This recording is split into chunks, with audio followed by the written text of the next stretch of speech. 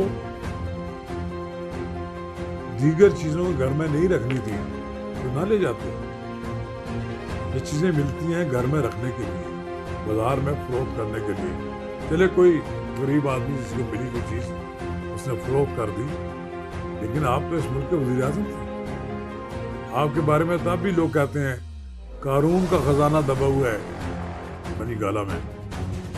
آج حکومت سے فیصلہ کر لے کہ ہم نے یہاں سے برآمد کچھ کرنا ہے تو بہت کچھ برآمد ہو جائے۔ اس لیے یہ جو آپ چومک کی لڑائی لڑ رہے ہیں یہ بالآخر آپ ہار جائیں گے بلکہ ہار چکے ہیں۔ آپ کو مجھے لگتا ہے کہ آپ کو یہ خوف ستایا جا رہا ہے، اس نے رات کی نیندیں آرام کر دی ہے کہ آپ ڈسکوالیفائی ہو۔ فیصل واڑہ بھی ہوا تھا، سروزہ گرانی بھی ہوئے تھے، انہوں نے تو نہیں رونا دھویا، انہوں نے رات بھر رونا دھونا شروع کر دیا کہ مجھے ڈسکوالیفائی کر دیا۔ انہوں نے مقابلہ کیا اور اب بھی مقابلہ کر رہے ہیں، ان کی جماعت موجود ہے۔ اگر آپ نے اپنی جماعت کو ایک تنظیمات کی صورت بنایا ہے اور ہجوم نہیں ہے تو یقیناً آپ مقابلہ کر سکتے ہیں، لیکن ذرا تھوڑا سا ٹھنڈا کرے گا، اتنا اپنے آپ کو نہ انوالو کر لیں کہ بالآخر ریاستی ادارے اس بات کا فیصلہ کر لیں کہ پی ٹی آئی نام کی کوئی جماعت ہی نہ رہے۔ پی ٹی آئی انہوں نے بنوائی، پی ٹی آئی کو انہوں نے پالا پوسا، آپ کو یہاں تک لے گئے۔ بہت طویل فہرست ہے ان لوگوں کی جنہوں نے لوگوں نے آپ کو پالا، اور جب آپ پل کر توانا ہو گئے تو پھر آپ نے آنکھیں دکھانے شروع کر دی۔ اسی وجہ سے آپ کو اس منصب سے ڈال دیا گیا۔ بہت سی باتیں ایسے جو ہیں ریاستی سیکرٹس ہوتی ہیں وہ منظر عام پر نہیں لائی جاتی، لیکن جب آپ اس طرح کی باتیں کریں گے تو آپ دیکھیں گے ساری باتیں منظر عام پر آ جائیں گی۔ نہ تو آپ جمہوریت پسند ہیں، نہ آپ جمہوری روایات کے حق میں، آپ فسطائیت کے ایک حامی ہیں، فسطائی نظام کے حامی ہیں۔ سیاسی مخالفین کو کسی صورت میں آپ برداشت نہیں کرتے۔ آغا شورش کشمیری مرحوم کہا کرتے تھے کہ وہ حکومت زیادہ پاپولر ہوتی ہے جو کم مدت کے لیے رہے، اور دوسرا یہ ہے جو حکومت اپنے سیاسی مخالفین کو برداشت کرے وہ زیادہ دیر تک رہے۔ ہمارے سامنے ذوالفقار علی بھٹو کی مثال موجود ہے، بلاخر اس کا انجام کیا نکلا، وہ اپنا ادار کا چلا۔ جن سیاسی جماعتوں نے اپنے سیاسی مخالفین کو برداشت کیا انہوں نے اپنی آئینی مدت پوری کی۔ جب کبھی سیاسی جماعتیں کسی حکومت کو ڈی اسٹیبلائز کرنے کی کوشش کرتی ہیں تو حکومت اپوزیشن کو منانے کی کوشش کرتی ہے۔ آپ نے کہا میں جیلیں بھر دوں گا، آپ نے کوشش تو پوری کی۔ شہباز شریف، نواز شریف، سب لے کر جتنے بھی لوگ ہیں سب کو آپ جیلوں میں جاتے ہوئے دیکھ کر بڑے خوش ہوتے تھے، بڑے آپ خوشی کے شادیانے بجاتے تھے۔ وہ آج خوشی کی شادیانے اس بات پر بجا رہے ہیں کہ آپ سے تمہاری جان چھٹ گئی۔ وہ زیادہ عرصہ آپ کی جیلوں میں نہیں رہنا چاہتے تھے، اب وہ اگر ان کا بس چلا تو وہ آپ کو جیل بھیج دیں۔ بہتر یہی ہے عمران خان صاحب اسٹیبلشمنٹ سے لڑائی نہ لڑیں۔ اسٹیبلشمنٹ پہ جو آپ وار کر رہے ہیں، یہ محب وطن اور غیر محب وطن یہ نہ کریں۔ اگر یہ آپ نادانستہ کر رہے ہیں تو آپ سے زیادہ کوئی بے وقوف نہیں ہے، اور اگر آپ دانستہ کر رہے ہیں تو پھر میں سمجھتا ہوں آپ کی سیاست کا خاتمہ ہونے والا ہے۔ شکریہ۔